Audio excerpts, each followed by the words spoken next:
Hello everyone. Chapter number 10 spectrum की book का part second है nationalist movement towards freedom and partition 1939 to 1947 का हम पढ़ रहे हैं। इससे पहले हमने जो है CWC रेजोल्यूशन को देख लिया था। आज हम उसके ऊपर गवर्नमेंट का क्या रिस्पॉन्स रहता है वो देखेंगे। अभी हमारा second world war and nationalist response में ही ये सब कुछ आएगा, ठीक है। तो स्टार्ट करते हैं ब्रिटिश रिस्पॉन्स से, ठीक है।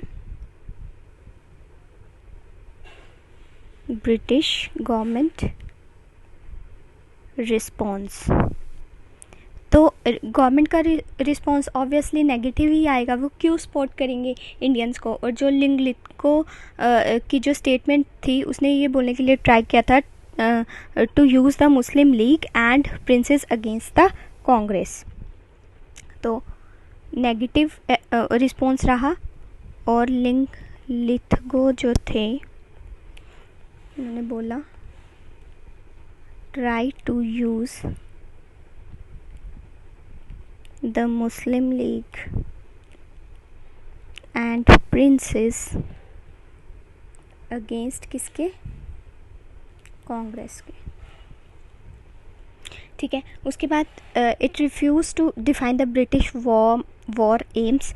उसने मतलब कि वॉर का जो एम है वो इन्होंने डिफ़ाइन नहीं किया था। तो वो चाहते थे कि एक तो ये डिफ़ाइन करना चाहिए किस लिए हमारा ये सपोर्ट मांग रहे हैं, कल को जाके ये हमें फ्रीडम देंगे या नहीं। दूसरी बात, set it would as the part of the future arrangement consult representative of several communities and parties and interest in India। और जो गवर्नमेंट ऑफ इंडिया एक 1935 था उसको मॉडिफाई करने के लिए भी इन्होंने बोला।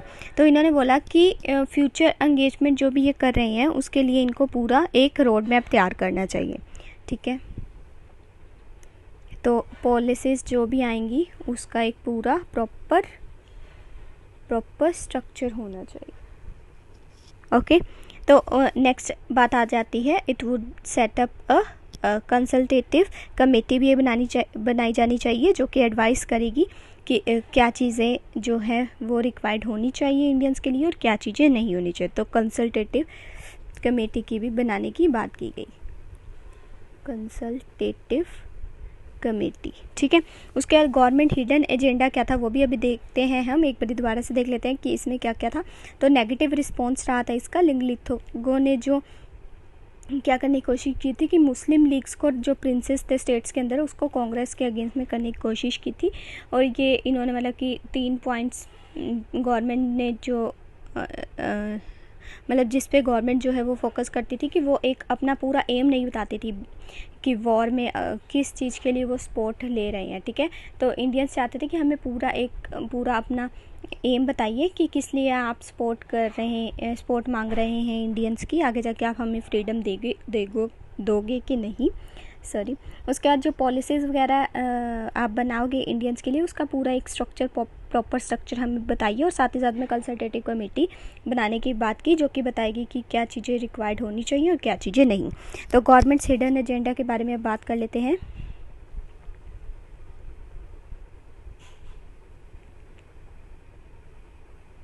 तो इसमें क्या था कि जो लिंगलिथगो की जो स्टेटमेंट थी वो एक जनरल ब्रिटिश पॉलिसी को जो है वो बताती थी, जैसे to take the advantage of war to regain the lost ground from the Congress.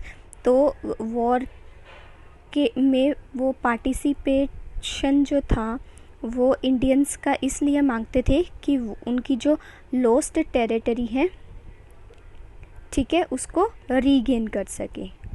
तो ये किसकी बात से पता चलता है, लिंगलिथगो की स्टेटमेंट से, ठीक है, कि इनकी ब्रिटिशर्स की पॉलिसी क्या थी। और प्रोवोक करना है कांग्रेस को into a confrontation with the government and also using the extraordinary situation to acquire the draconian powers. तो एक्स्ट्रा ऑर्डिनरी सिचुएशन क्रिएट करके ड्रैकोनियन पावर्स को जो है उसको एक्वायर करना,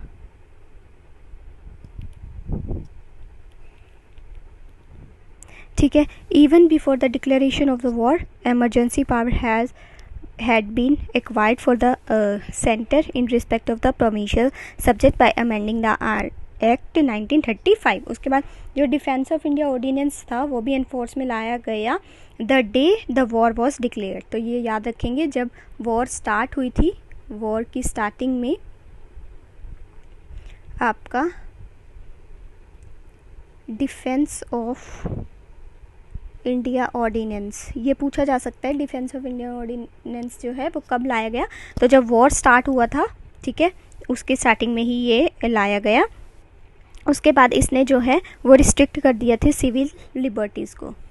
तो सिविल लिबर्टीज़ जो है, फ्रीडम जो है वो आपकी रिस्ट्रिक्ट हो गई थी इससे, ठीक है। उसके बाद 1940 मई में जो है वो top secret draft revolutionary movement ordinance लाया जाता है, प्रिपेयर किया जाता है, aimed at launching the crippling preemptive strikes on the Congress. जो स्ट्राइक्स हो रही थी कांग्रेस के ऊपर, उसको रोकने के लिए जो है ड्राफ्ट रेवोल्यूशनरी मूवमेंट, मैं चेंज करके लिख देती हूँ, ड्राफ्ट रेवोल्यूशनरी मूवमेंट ऑर्डिनेंस। तो स्ट्राइक्स जो हो रही थी ऑन कांग्रेस, ये उसके लिए लाया गया 1940 में, ठीक है, तो ये याद रखेंगे। उसके बाद जो है aggressive Congress as being the pro Japan and pro Germany. तो कांग्रेस भी अपना रूप दिखाएगी। तो कांग्रेस जो थी वो प्रो जापान हो गई और प्रो जर्मनी हो गई, ठीक है। उसके बाद ब्रिटिश इंडिया रिएक्शनरी पॉलिसीज जो थी उसको फुल सपोर्ट मिला, किसका, चर्चिल का, ठीक है, विंस्टन चर्चिल जो कि पीएम थे उस टाइम पे, क्योंकि रिएक्शनरी पॉलिसी इनकी बहुत ज़्यादा आ रही थी। और उस टाइम पे जो एसओएस था वो था जेटलैंड, ठीक है, जिसने कांग्रेस को बोला था कि प्योरली हिंदू ऑर्गेनाइजेशन है ये, ठीक है। तो ये दोनों जो है वो सपोर्ट करते थे जो रिएक्शनरी पॉलिसीज जो है वो इंडिया में लाई जाती थी। तो एक बार इसका दोबारा से देख लेते हैं, इसमें हमने क्या क्या देखा।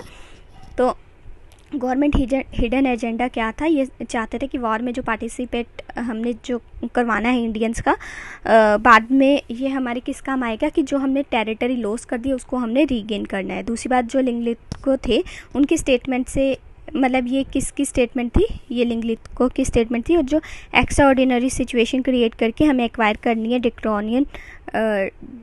ड्रैकोनियन पावर्स, ठीक है। और साथ ही साथ में स्टार्टिंग ऑफ द वॉर के साथ क्या होता है, डिफेंस ऑफ इंडिया ऑर्डिनेंस लाया जाता है, और देन जो सिविल लिबर्टीज़ जो है वो एकदम से रिस्ट्रिक्ट कर दी जाती हैं। और 1940 मई मंथ में ड्राफ्ट रेवोल्यूशन मूवमेंट ऑर्डिनेंस लाया जाता है, जो कि कांग्रेस के ऊपर स्ट्राइक्स के लिए था। और कांग्रेस भी फिर चुप नहीं बैठी, वो pro Japan and pro Germany हो जाती है। और साथ ही साथ में ब्रिटिश जो इंडियन रिएक्शनरी पॉलिसीज़ होती हैं उसको फुल सपोर्ट किया जाता है बाय द चर्चिल। और साथ ही साथ में जो एसओएस थे उस टाइम पे वो कौन थे, जेटलैंड वही है जिन्होंने बोला था कि जो कांग्रेस पार्टी है वो एक प्योरली हिंदू ऑर्गेनाइजेशन है, ठीक है। उसके बाद आगे चलते हैं। आई थिंक ये आपको पूरा सिनेरियो क्लियर हो गया होगा। और इससे आगे जाके ये क्लियर हो जाता है कि ब्रिटिश गवर्नमेंट की जो इंटेंशन है वो बिल्कुल होल्ड द पावर और बिल्कुल भी फ्रीडम ना देना, ठीक है, नो फ्रीडम। तो इनको ये पता चल जाता है कि यही है इसकी, ठीक है, यही चाल है इसकी। And was willing to treat the Congress as the enemy. तो एनिमी की तरह देखा जा रहा था कांग्रेस को। एंड इन्होंने बोला, फिर गांधी जी भी रिएक्ट करते हैं, वो बोलते हैं there is to be no democracy for India if Britain can prevent it, ठीक है। तो डेमोक्रेसी वैसे नहीं हमें मिल सकती, मतलब ब्रिटेन अगर दे तो मिल सकती है।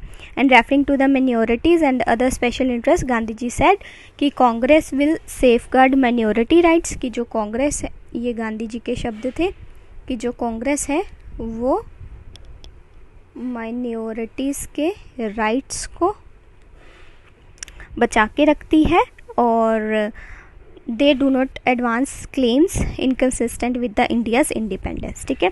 उसके बाद Congress ministries decides to resign. अब क्यों रिज़ाइन करना चाहती है, वेरी इंपॉर्टेंट पॉइंट, कांग्रेस जो मिनिस्ट्रीज होती हैं डिसाइड टू रिज़ाइन, क्यों, क्योंकि जो CWC की मीटिंग होती है 1939 में, उसमें ये रिजेक्ट कर देते हैं जो ओल्ड इम्पीरियलिस्ट पॉलिसी होती है उसके लिए, and decided not to support the war. और तीसरा कि जो कांग्रेस मिनिस्ट्रीज होती है रिज़ाइन करना चाहती हैं प्रोविंसेस के अंदर भी, ठीक है। तो 3 चीज़ें इन्होंने बोली कि ये रिजेक्ट कर देंगे, reject the viceregal statement as the retaliation of the old imperialist policy. दूसरी बात, वॉर को सपोर्ट नहीं करेंगे। तीसरी कि जो कांग्रेस मिनिस्ट्रीज़ हैं वो रिज़ाइन कर देंगी प्रोविंसेस के अंदर से, ठीक है। लेकिन जब अब कांग्रेस ने रिज़ाइन कर दिया, ठीक है, उन्होंने डिसाइड किया कि हम रिज़ाइन कर देंगे, तो लिंगलित को क्या कहते हैं कि डोमिनियन स्टेटस जो है वो हम आपको वॉर के बाद दे देंगे। देखिए स्टेटमेंट्स इनकी कैसे फ्रिक्वेंटली चेंज हो रही हैं। पहले कह रहे थे कि नहीं देंगे, अब कांग्रेस ने रिज़ाइन कर दिया, ठीक है, तो अब वो कह रहे हैं कि हम आपको डोमिनियन स्टेटस दे देंगे। आगे बहुत अच्छा आएगा कि ये बोलेंगे कि अब डोमिनियन स्टेटस वाली बात तो पुरानी हो गई है, अब तो हमें आज़ादी चाहिए, ठीक है। तो अब बात कर लेते हैं। तो ये लिंगलित को कहते हैं कि आपको अब डोमिनियन स्टेटस दे देंगे, ठीक है, आप बने रहिए, रिज़ाइन मत कीजिए, ठीक है। आगे चलते हैं। उसके बाद अब बात कर लेते हैं debate on the question of immediate mass satyagraha है, काफ़ी इंपॉर्टेंट है ये भी। Debate on the question of immediate mass satyagraha है। तो इसमें क्या है, आफ्टर लिंगलित को स्टेटमेंट जो कि उसने बोली थी कि हम पहले नहीं आपको देंगे, लेकिन जब मिनिस्ट्रीज़ ने रिज़ाइन कर दिया, कांग्रेस मिनिस्ट्रीज ने, देन उन्होंने बोला कि हम आपको डोमिनियन स्टेटस दे देंगे। Then Gandhi and his supporters were not in the favour of immediate struggle, लेकिन वो इमीडिएट स्ट्रगल नहीं करना चाहते थे। कौन? गांधी जी और इनके सपोर्टर्स, ठीक है, ये इमीडिएट मास सत्याग्रह नहीं करना चाहते थे क्योंकि वो ये सोचते थे, उनकी कुछ बातें थी, वो क्या सोचते थे कि एलाइड कॉज वॉज जस्ट, ठीक है, पहली बात।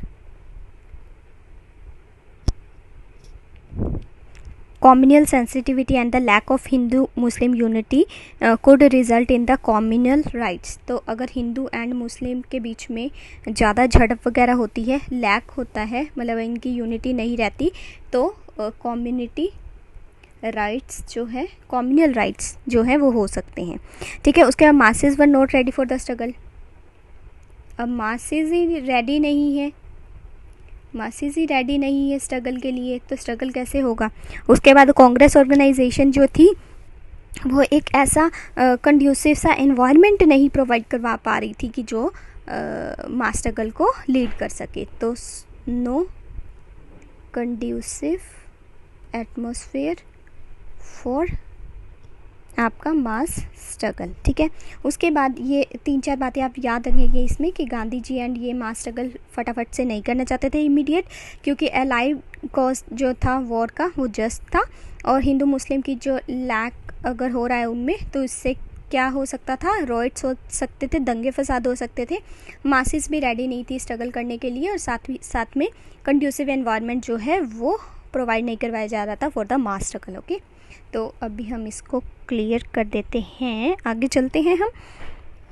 तो इसमें क्या था, पॉलिटिकल वर्क जो था वो करना बहुत ज़रूरी था मासेस के अंदर, और नेगोशिएट करने की भी बात की गई। इन्होंने ये बोला कि हमें नेगोशिएट करना चाहिए instead of go for the struggle. तो यहाँ पे पॉलिटिकल वर्क की बहुत ज़रूरत थी विद द मासेस, इंक्रीज़ होना चाहिए मासेस के अंदर, नेगोशिएशन की पावर होनी चाहिए, और नेगोशिएट करना चाहिए instead just go for struggle, ठीक है। अगर नेगोशिएशन से बात हो रही है तो फिर क्यों इतना झेलना, है ना। उसके बाद the views on the dominant leadership were reflected in the Congress resolution, जो कि रामगढ़ सेशन में हो रहा था। वहाँ पे कांग्रेस ने ये बोला to resort the civil disobedience movement as soon as the Congress organisation is considered fit enough और इफ़ द सर्कमस्टांसेस अलाउ करें। तो रामगढ़ सेशन में बोला कांग्रेस ने कि हमें सिविल डिसोबीडियंस मूवमेंट जो है वो स्टार्ट कर देनी चाहिए एज सुन एज पॉसिबल, और या फिर अगर हमें एनवायरनमेंट ऐसा प्रोवाइड मिले या फिर हमें सर्कमस्टांसेस जो हैं ऐसे मिल जाएं जिससे क्राइसिस वगैरह उत्पन्न ना हो और स्मूथली हम कर सकें। उसके बाद एक कोalition ग्रुप बनता है लेफ्टिस्ट का, Subhash Bose and his forward block, Congress, socialist party, communist party and the royalist characterize the war as the imperialist war, giving an opportunity to attain the freedom, though an all-out struggle against the British imperialism। तो अभी मैं बताती हूँ, इसको रब कर देती हूँ। तो एक बार दोबारा से देख लेते हैं कि पॉलिटिकल वर्क होना चाहिए मासेस के अंदर, नेगोशिएशन से बात अगर सुलझती है तो स्ट्रगल करने की कोई ज़रूरत नहीं है। रामगढ़ सेशन जो चल रहा था कांग्रेस के अंदर, कांग्रेस का, उसमें सिविल डिसोबीडियंस मूवमेंट को as soon as possible start करने की कोशिश की गई अगर सर्कमस्टांसेस इनको अलाउ करते हैं। ठीक है, उसके बाद अभी हमने बात की जो सुभाष चंद्र बोस थे, ठीक है, लेफ्टिस्ट ग्रुप के, जैसे उन्होंने फॉरवर्ड ब्लॉक बनाया और Congress, socialist party, communist party and the royalist, इन सब ने बोला कि हमें एक इम्पीरियलिस्ट वॉर करनी चाहिए, मतलब इनके भरोसे नहीं बैठे रहना है अंग्रेज़ों के, और हमें जैसे ही अपॉर्चुनिटी मिलती है हमें फ्रीडम को गेन कर लेना चाहिए। ठीक है, कैसे गेन करेंगे? अगेंस्ट ब्रिटिश इम्पीरियलिज्म के अगेंस्ट में जाकर। तो ये सिनेरियो था इसका। उसके बाद दे एक्सेप्टेड द हर्डल्स, जैसे भी हर्डल्स आएंगी उनको अब ये झेलने को तैयार थे, जैसे कम्युनलिज्म, ठीक है, और कांग्रेस की जो ऑर्गेनाइजेशन बन रही थी उसकी शॉर्टकमिंग्स को भी लेके अगर वो किसी बात पे नहीं उनकी बन रही है तो वो ये भी सहने को तैयार थे, लेकिन अब उनको सिर्फ फ्रीडम ही चाहिए थी। ठीक है, उसके बाद बोस ने एक फिर साथ ही साथ में जो है वो पैरेलल कांग्रेस भी बना ली थी। ठीक है, किस लिए? To organise the immediate mass struggle, वही इमीडिएट मास स्ट्रगल जो कि गांधी ने कहा था ना, हमारे पास कुछ रीजंस है कि हम नहीं कर सकते क्योंकि मासेस रेडी नहीं है, उनको एनवायरनमेंट नहीं ऐसा प्रोवाइड हो रहा, या फिर lack of Hindu Muslim unity से रॉयट्स हो सकते हैं, एलाइड कॉजेज वॉज जस्ट, है ना, ये जो 4 मैंने पॉइंट बताए थे। लेकिन अब सुभाष चंद्र बोस ने जो है वो पैरेलल कांग्रेस खोल ली है, किसके लिए? इमीडिएट मास स्ट्रगल के लिए। Congress leadership was not willing to go for it, लेकिन CSP and CPI differed with the Bose on this. आपको ये याद रखना है कि कांग्रेस भी इसके खिलाफ थी, ठीक है, इमीडिएट मास स्ट्रगल के, और साथ ही साथ में CSP एंड CPI के भी कुछ व्यूज़ जो थे वो अलग थे सुभाष चंद्र बोस के। ठीक है, उसके बाद Nehru consider the allied power as the imperialist, and जो उनकी फिलोसफीज थी and the political perception linked towards the idea of early struggle but that would have undermined the fight against the fascism। तो नेहरू ये मानते थे कि ये जो अलाइड पावर है इम्पीरियलिस्ट की, इनकी फ़िलोसफी सही है लेकिन हमें इसके लिए फ़ाइट करना पड़ेगा अगर हमें फ्रीडम चाहिए। He finally went along the Gandhi and Congress majority. ठीक है, कौन? नेहरू की बात कर रहे थे वो। हम ये आपको आई थिंक समझ में आ गया होगा। उसके बाद आगे बात करते हैं हम पाकिस्तान रेजोल्यूशन की, जो कि लाहौर में मार्च 1940 में हुआ था। ठीक है, पाकिस्तान